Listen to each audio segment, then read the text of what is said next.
Praise the lord. యేసు రక్తమే జయము. మన రక్షకుడు మన విమోచకుడైన యేసుక్రీస్తు పరిశుద్ధ నామములో అందరికీ వందనాలు. చిన్న ప్రార్థన ద్వారా ఈ ఉదయకాల వాక్యాధ్యానం చేసుకుందాము. పరిశుద్ధుడా మహాగరుడైన దేవ యేసయ్య, సర్వాధికారి నాయన, మీకే వేలాది వందనములు, కృతజ్ఞత స్తుతి స్తోత్రం చెల్లించుకుంటున్నాను దేవ ఉదయకాలం ప్రభు వాక్య భాగమును ధ్యానిస్తుండగా వాక్య భాగం అర్థమవునడు సహాయం చేసి మీ కృపలో బలపరిచి మీకు మాదిరిగా మమ్మల్ని నడిపించి మీ చిత్తాన్ని మా జీవితంలో జరిగించమని చిన్న ప్రార్థన ప్రభు యేసుక్రీస్తు అతి పరిశుద్ధ నామంలో అడిగి వేడుకుంటున్నాను తండ్రి. Amen amen. సామెతల గ్రంథం 25వ అధ్యాయం 11వ వచనము. సమయోచితంగా పలుకబడిన మాట విచిత్రమైన వెండి పళ్ళెములలో నుంచబడిన బంగారు పండ్ల వంటిది. ఆమె దేవుడి వాక్య భాగం దీవించిన గాక.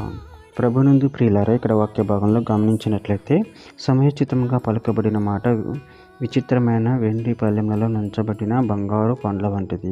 అదేవిధంగా వాక్య భాగంలో గమనించినట్లయితే సామెతల గ్రంథం 15వ అధ్యాయం 23వ వచనంలో సరిగ్గా ప్రత్యుత్తరం ఇచ్చిన వానికి దాని వలన సంతోషము పుట్టును. సమయోచితమైన మాట ఎంతో మనోహరము.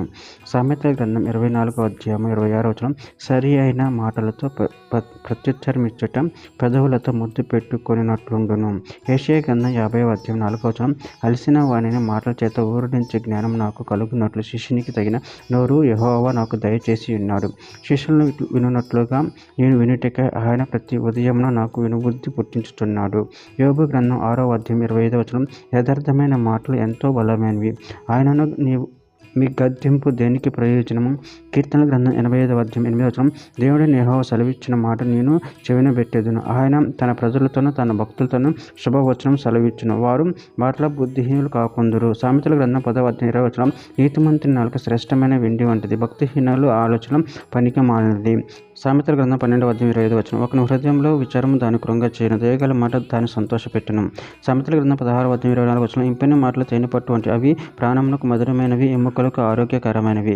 ఎఫెసీయులకు రాసిన పత్రిక 4వ అధ్యాయం 29వ వచనం ఇనువారికి మేలు కలుగునట్లు అవసరం బట్టి క్షేమాభివృద్ధికరమైన అనుకూల వచన పలుకుడు గాని దుర్భాష ఏదైనా మీ నోట రానియకుడి.